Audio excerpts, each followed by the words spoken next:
It's Tuesday, August 13, 2019, and this is Globespan 24x7 News.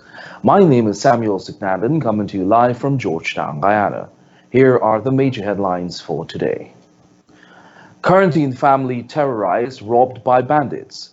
GCOM's house-to-house exercise illegitimate, says PPP presidential candidate.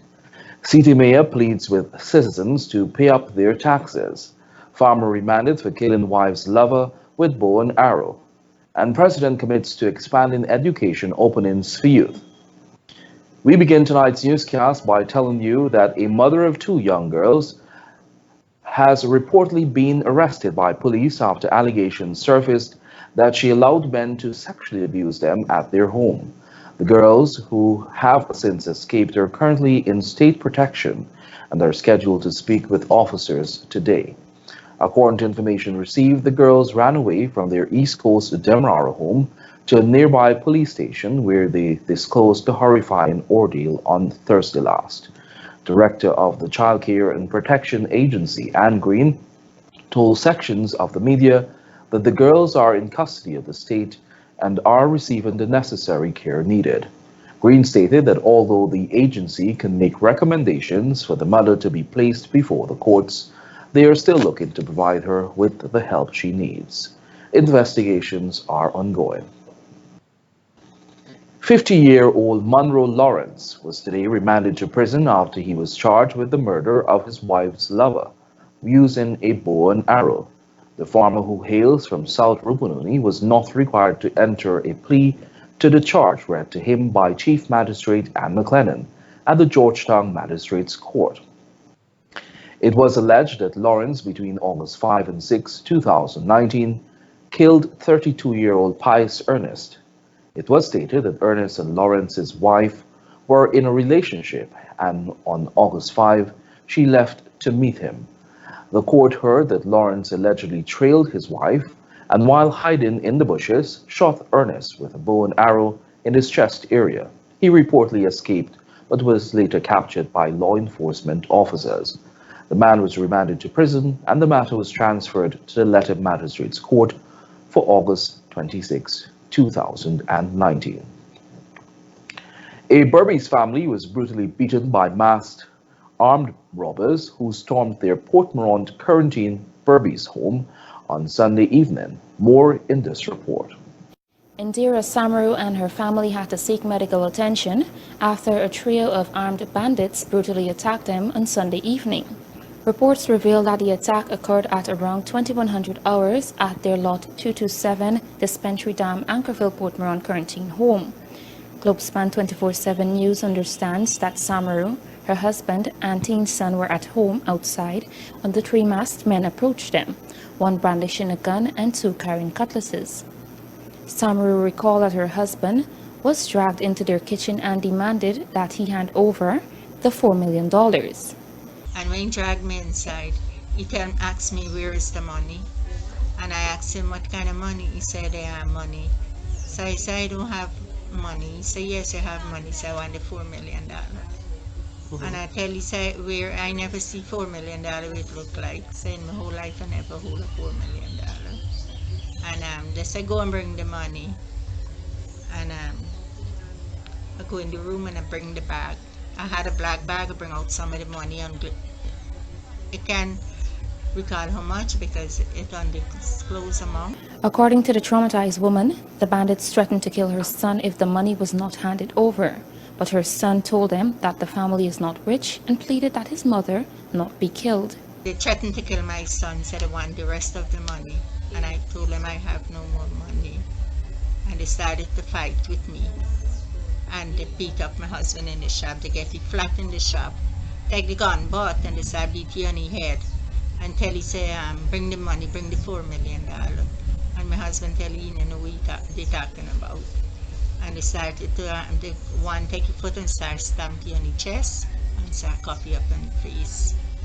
And he become like he feel dizzy. Blood starts streaming down from his face. And they take a cutlass and hit my son on his head and tell him that if your mother didn't give me the money, we will kill you. And And my son tell him that my mother is, we are not rich.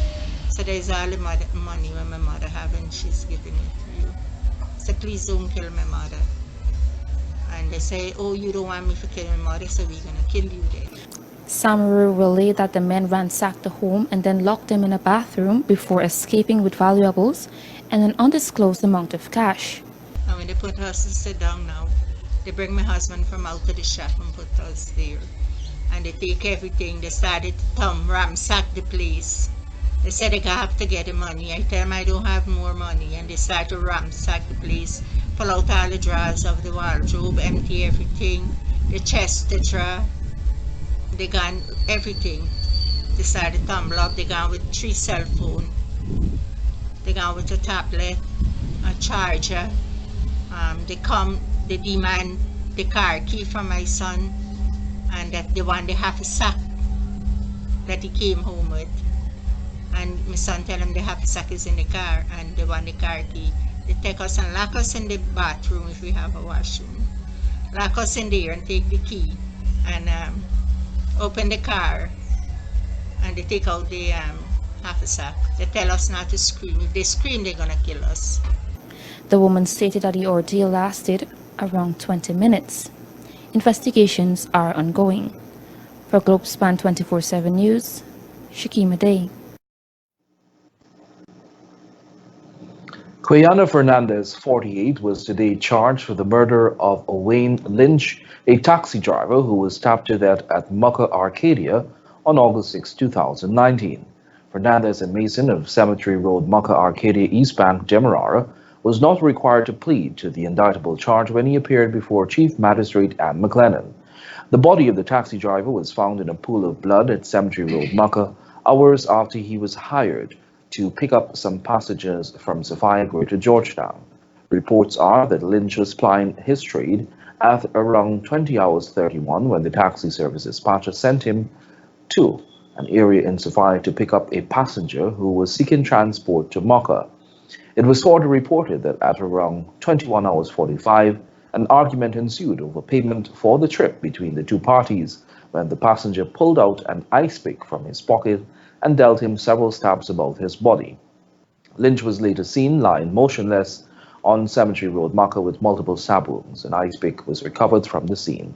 He was rushed to the Georgetown Public Hospital Corporation, where he was pronounced dead on arrival. Lynch of Sevidor Housing Scheme was employed at Swift Cabs, located at Dennis Street, Sophia. Fernandez was remanded to prison until August 27.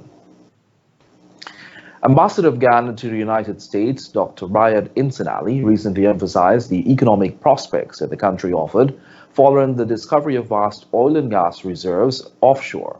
He was a keynote speaker at a private networking luncheon in Washington, D.C. During the event, which was organized by the Washington Intergovernmental Professional Group and attended by representatives of diplomatic missions, United States government agencies, and the private sector, Ambassador Insinali highlighted the potential for partnerships and investment. He explained that these were available in areas such as downstream industrial activity, renewable energy, infrastructural development, information and communications technologies, transportation services, and ecotourism. He further noted that the time was ripe for greater United States and international public and private sector interest in supporting Ghana's transformation.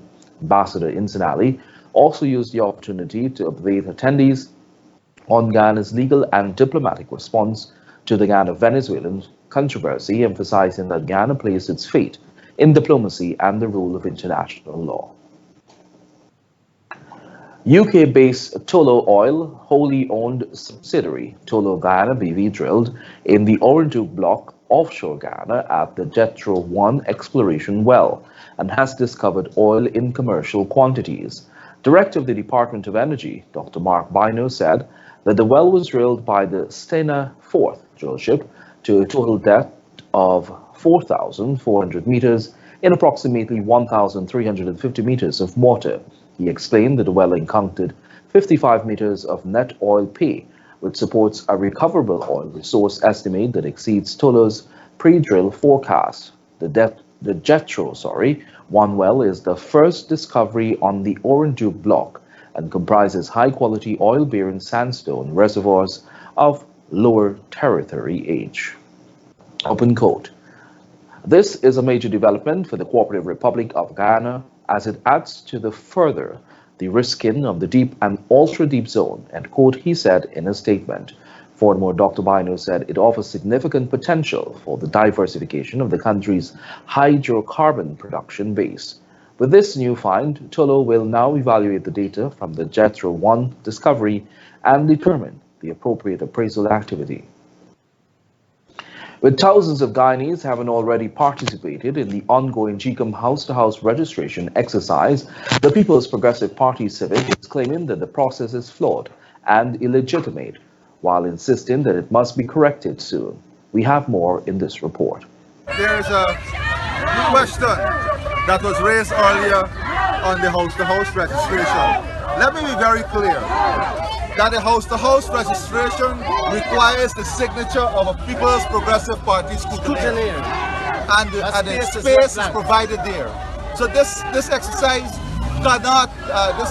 cannot be legitimate because there is no signature there from any People's Progressive Party scrutineer. That was presidential candidate of the PPPC and former government minister Irfan Ali, who spoke with the media at the sidelines of a picketing exercise held outside of the Ministry of the Presidency earlier today.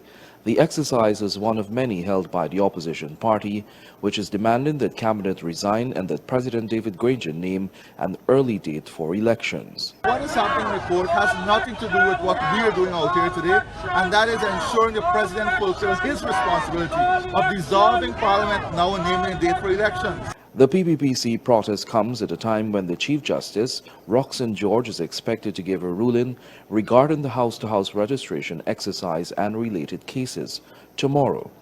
But Attorney General Basil Williams has already hinted at the possibility of appealing the case if the Chief Justice does not rule in favor of the government. While President David Granger and opposition leader Barrett Jagdeo met last week to discuss their opinions on the matter, the PPPC is adamant that elections should be held no later than September 18. No! Early election! No!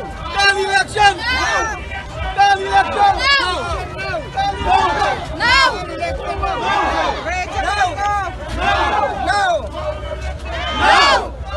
For Globespan 24x7 News, I'm Samuel Suknandi.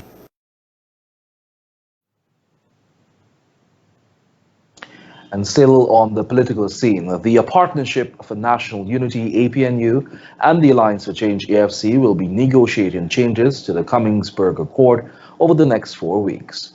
The Cummingsburg Accord is due to expire on February 14, 2020, but with general and regional elections expected soon, the parties have agreed to revise the accord ahead of the elections. Open quote. It was agreed by the two parties that a revised accord would be more desirable than drafting a completely new accord at this stage, end quote, the AFC said in a statement on Monday. The AFC negotiating team is being led by its General Secretary, David Patterson, and includes National Executive members Dominic Gaskin and Dr. Vincent Adams, while the APNU team is led by its General Secretary, Joseph Harmon. A review of the Cummingsburg Accord, the AFC noted, has engaged its full attention since 2017. The revision of the Cummingsburg Accord was central among discussions when the AFC held its quarterly National Executive Committee meeting last Saturday at the Otachang Convention Center.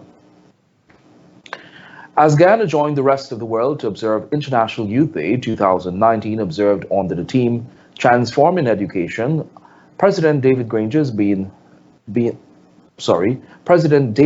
spoke of youth development in a conversation with University of Ghana student Vonetta Herman, where he made a commitment to ensuring that young Guyanese are given more educational and job opportunities. We'll now take a look at a clip from that conversation. Yes, I'm now at university. I'm currently on leave, hoping to get back in September next month. That is. That's good. I hope you do well at the university, and I suppose you'll be looking for a job next. Well, naturally. In Oriel? No, in fact, there aren't much opportunities there except just teaching and, well, teaching, nursing, but not much. There is much actually. Guyana is on the brink of an education revolution.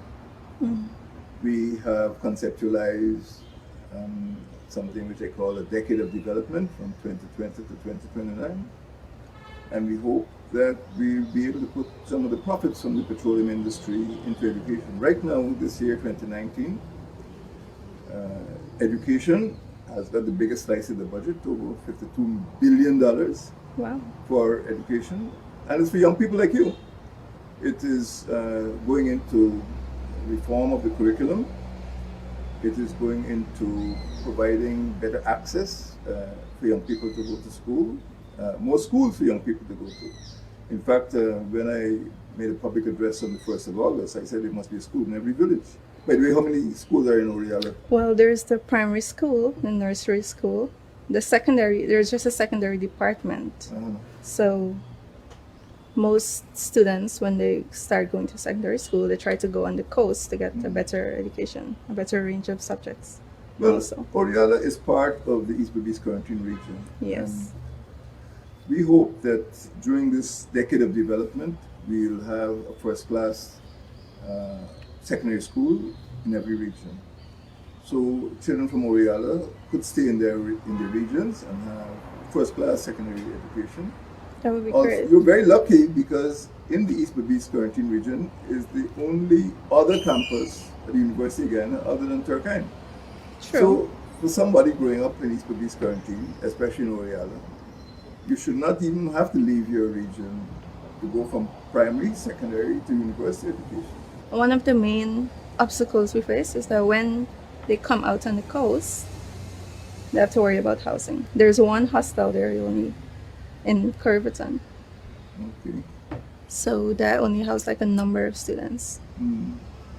Well, the solution is to have more hostels That too. or to have more schools, especially secondary schools. Yes, a secondary school that supports like the Oriala and Sepruto, because it's a twin village, would be good. Well, this has been a chronic problem. Our government, many years ago, was the first government to build a dormitory or a secondary school, a residential secondary school for secondary school students. It happened in St. Ignatius in Rukun. You ever been to Rukun? No, I'd like to go. You get there. But there was a time when hinterland education was, I would say, the stepchild of the education system. But it is part of our policy to take education to the students, to the communities, rather than have the students come to the towns. And this is in accordance with our policy for developing what I call capital towns. Every region should have a capital town.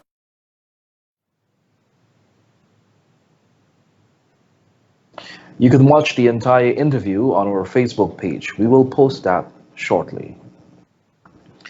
The Education Ministry will be hosting its annual announcement ceremony tomorrow, August 14, for CSEC results, where only the top performers will be acknowledged. CAPE examination results are being released on August 13, and CSEC results will be made available on August 14. The Caribbean Examination Council, CXC, will be releasing results for CSEC and CAPE periodically in an effort to avoid issues related to the large volume of traffic on its website. Over the years, many students experienced access issues due to the high volume of traffic received on the CXC website. This year, in order to ensure that students have easy access to the grades portal, CXC will release results at varying times throughout the day. The new approach will mean decreased numbers of students visiting the website at one specific time. Also, results will be released to specific countries for a window of time between 2 to 3 hours on release dates. For Guyana, students can access their results between the hours of 11:15 a.m. to 2:15 p.m. After that, results will be available freely until the portal is closed. An unfortunate incident has left 22-year-old Arunva Parmanan, a mother of 3, seeking public assistance to care for her children. The woman's husband, 34-year-old Orlando Ramnarine, was electrocuted during a family trip at a farm located at Coverdale on the east bank of Demerara. Her husband met his demise after the fishing scene he was holding allegedly connected with a live Guyana power and light wire hanging from a nearby post. The woman relayed that her husband was the sole breadwinner of the household and she is currently unsure about the future of herself and children since her husband provided for their needs.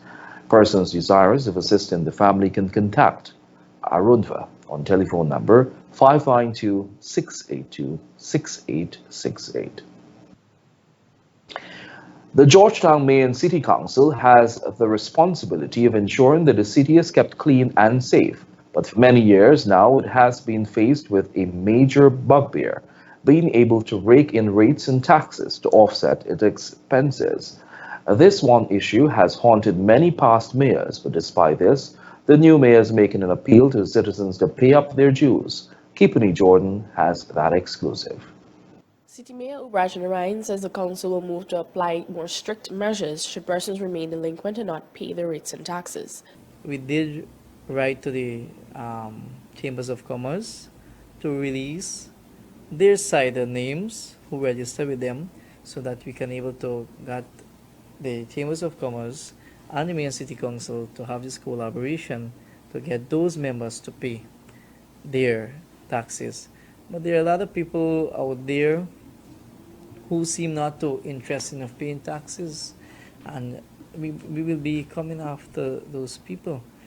Narayan reiterated that the paying off of these rates and taxes will greatly help to offset expenses of the City Hall for solid waste disposal services, community projects, among other activities that needs the council's attention. It's a cycle, and now I'm sitting here as a mayor, and many people may say that, oh, the mayor did not do this and do not do that. But bear in mind, it's a cycle, and I keep mentioning it. If we continue the cycle, we'll only keep cleaning garbage, and we would not be able to focus on other projects and utilize the money to do other projects. Previously, the mayor had reached out to persons and said they can visit the City Hall and set up a payment plan, and so far persons have come forward, but the majority are still not paying. The Georgetown municipality had launched a unit to tackle the recovery of some $8.4 billion in rates and taxes owed to the council. The rate recovery drive and a team from the council began speaking with property owners in May in the city about how they can pay their rates and taxes. The recovery exercise, which started in May, will last for 6 months to ascertain the way forward for taxpayers. The council said that payment plans are available. However, persons will have to visit the council directly. For Globespan 24x7 News, Kipani Jordan. Thanks, Kipani. We'll take a short break. Please stay tuned. We would like to ask all of our faithful viewers to kindly like and follow Globespan 24x7 Facebook page and subscribe to Globespan 24x7 YouTube channel to receive up-to-date notifications of when we are live. Globespan 24x7 has vacancies for full-time positions such as reporters, newscasters, and news editors. Persons serious about joining a new and dynamic news team are asked to send their application to careers@globespantechnology.com. Thanks for staying with us. We now take a look at our regional and international news. Regionally, former Public Administration Minister of Trinidad and Tobago, Marlene MacDonald, has been granted bail amounting to $2 million. The charges against her were read in absentia yesterday afternoon since she is at the Sinclair Medical Hospital being treated for an undisclosed ailment. MacDonald's husband, Michael Carew, is on $500,000 bail. Edgar Zeffrey, former head of the National Commission for Self-Help, was granted $1 million bail. Contractor Wayne Anthony was granted $100,000 bail, and contractor Victor McErgreen was granted $400,000 bail. All five were charged with the offenses of conspiracy to defraud the government and offenses of money laundering. MacDonald was also charged with misbehavior in public office. A total of 49 charges were read by Chief Magistrate Maria Busby Earl Cattle. The cases were adjourned to September 9. Internationally, the Trump administration released a regulation Monday that could dramatically cut the number of illegal immigrants allowed to enter and stay in the United States by making it easier to reject green card and visa applications. Paired with last week's enforcement raids on food processing plants in Mississippi, Monday's announcement amounts to a concerted effort by the administration to limit legal immigration and crack down on illegal immigration. The rule means many green card and visa applicants could be turned down if they have low incomes or little education and have used benefits such as most forms of Medicaid, food stamps, and housing vouchers because they'd be deemed more likely to need government assistance in the future. The 837-page rule applies to those seeking to come to or remain in the United States via legal channels and is expected to impact roughly 382,000 people seeking to adjust their immigration, according to the Department of Homeland Security. However, immigration advocates say millions of people could be affected by the regulation. We'll now take a look at what's happening in sport. The home of the ultimate cricket betting experience, 10crick, have agreed to a partnership with the Hero Caribbean Premier League CPL 2019 to be its official global betting partner of the CPL for the upcoming season. The brand will be the partner for the coin toss and halftime break at this year's tournament. The 10crick social media channels will be focused on producing thrilling, behind-the-scenes content, striving to offer the best odds on every Hero CPL match. 10crick will also give cricket bettors extra value for their money, with plenty of special prize boosts and exclusive promotions in store. COO of Hero CPL, Pete Russell, said that they are excited about the partnership. According to Russell, they're always looking for ways for fans to get more involved in the action, fun, and engaging ideas that 10crick have planned for the 2019 Caribbean Premier League. Attracting interest from billions of cricket fans across the globe has turned the Hero Caribbean Premier League into the perfect partner for exclusive cricket brand, according to Alex, the 10crick marketing director. And finally, Moeen Ali is to take a short break from cricket after being dropped by England for this week's second Ashes test against Australia at Lord's. After being part of England's World Cup winning squad, all-rounder Moeen struggled in tests against Ireland and Australia. He scored only 13 runs in 4 innings in 2 matches and took 4 wickets at a cost of 186 runs. Somerset spinner Jack Leach is set to take his place in the second test. Since first being called up by England in 2014, Moeen had invariably made himself available to play for other teams, but the first team coach Alex Gidman says they now have to be supportive. And that has brought us to the end of today's news. Before we go, here's a recap of our major headlines. Quarantine family terrorized, robbed by bandits. GCOM's house-to-house registration exercise illegitimate, says PPP presidential candidate. City mayor pleads with citizens to pay up their taxes. Farmer remanded for killing wife's lover with bow and arrow. And president commits to expanding education openings for youth. Thanks for watching Globespan 24/7 News. On behalf of myself, Samuel Signandan, the news and technical team, do have a pleasant evening. Until next time, goodbye.